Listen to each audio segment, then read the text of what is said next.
Bonjour et bienvenue à l'école du jeu, mon nom est Sylvain et c'est le temps d'une critique express. Qu'est-ce que c'est? Eh bien, je vais tenter de vous présenter un jeu à peu près aux alentours de 6 minutes.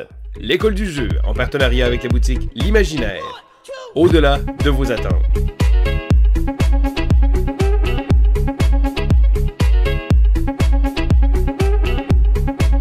Le jeu choisi aujourd'hui, Tyrants of the Underdark. C'est un jeu de 2 à 4 joueurs d'une durée d'environ 60 à 90 minutes.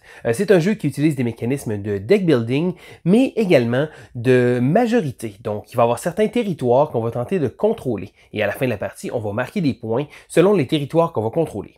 On va également marquer des points avec les cartes qu'on va avoir, parce que comme tout bon deck builder, donc au courant de la partie, on va être amené à acheter des cartes qu'il va avoir sur une rivière. Donc, on va pouvoir acheter différentes cartes comme ça. Elles vont aller dans notre deck et justement, à la fin de la partie, elles vont valoir des points. Qu'est-ce que j'ai trouvé intéressant? Premièrement, qu'est-ce qui m'intéressait dans ce jeu-là? Bon, oui, c'est un thème de Donjon Dragon. Donc, ça utilise le monde de Forgotten Realms. Pour les gens qui connaissent un peu Donjon Dragon, c'est l'univers avec Drizzt Do'Urden. Donc, si des noms de villes comme Menzoberranzan ou encore Skullport vous disent quelque chose, eh bien, ça risque de sonner une petite cloche pour vous.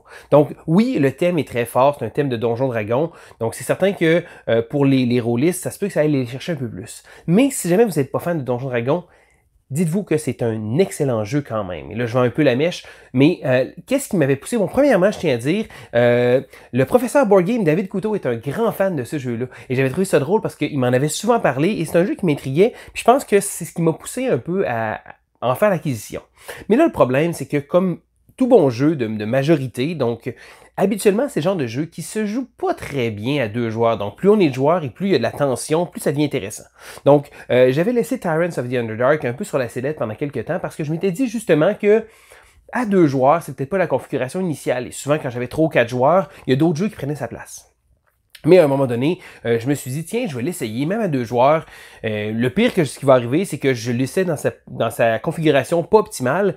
Et à la limite, quand je le réessayerai à plusieurs joueurs, ben, je serai encore juste plus satisfait. Mais j'ai été vraiment surpris de savoir que le jeu fonctionne très bien à 2 joueurs. Et là, je mets un petit bémol là-dessus, c'est certain qu'à 3-4 joueurs, le jeu prend encore plus de saveur, mais même à 2 joueurs, j'ai vraiment été très impressionné. Ça, c'est rare pour un jeu de majorité, parce qu'habituellement, c'est le genre de jeu qui va demander justement d'avoir plusieurs joueurs. Mais là, même à 2 joueurs, j'ai trouvé le jeu très intelligent. Parce que qu'est-ce qu'on va faire, c'est que oui, il y a l'aspect de deck building. Donc, on va se créer un deck, on va jouer nos cartes qui vont nous donner, bon, différentes ressources. On a de l'influence, on a également du pouvoir. Donc, l'influence va nous servir à acheter des cartes. Le pouvoir va nous servir de pouvoir justement placer des personnages sur le plateau de jeu. Donc, on va placer des petits marqueurs qu'on va avoir et on va aller peupler justement le territoire comme ça. Donc, on ne pourra pas se déplacer en tant que tel, mais on va toujours placer des choses, des petits marqueurs. Donc, si on en place un, après ça, on peut en placer un de manière adjacente. Donc, c'est comme ça qu'on va se déplacer un peu, mais en vérité, ce qu'on va faire, c'est qu'on va juste peupler de plus en plus. Mais là, ce qu'on peut faire, c'est qu'on peut également détruire les jetons des autres, donc pour justement éviter que les autres joueurs prennent plus de contrôle des territoires. Parce que oui, ça va être important, parce qu'à la fin de la partie, c'est là qu'on va marquer énormément de points. Mais qu'est-ce qui m'a vraiment satisfait en ce jeu-là, c'est que justement, l'aspect de deck building est tellement bien complémentaire avec l'aspect du placement sur le plateau. J'ai trouvé ça très bien pensé. Et là, le jeu nous permet une bonne variété parce qu'à la base, le jeu a 4 demi-decks qui appellent. Donc, en début de chacune des parties, on va choisir 2 demi-decks, on va les mélanger et ça va être les cartes qui vont être disponibles. Donc, on ne jouera jamais avec toutes les cartes et ça permet un peu de permutation. L'extension amène 2 autres demi-decks, justement, qui vont permettre encore plus de variété. Et là, ce qui est intéressant, c'est que les petits demi-decks comme ça sont très thématiques. Donc, il y en a un des dragons qui va être des cartes qui vont être très puissantes. Il y en a d'autres qui vont amener des malédictions. Il y a vraiment un bel éventail de possibilités lorsqu'on joue à ce jeu-là. Une autre chose que j'ai vraiment aimé, c'est que dans le deck qu'on va avoir, il y a une certaine habilité qui s'appelle Promote. Donc, on va pouvoir promouvoir les cartes pour aller dans notre Inner Circle, donc notre cercle tout proche. Qu'est-ce que ça va faire quand on va justement mettre les cartes dans le Inner Circle? C'est qu'on va les retirer complètement de notre deck. Mais en étant dans le Inner Circle, à la fin de la partie, ils vont valoir plus de points parce que chacune des cartes a une valeur en points.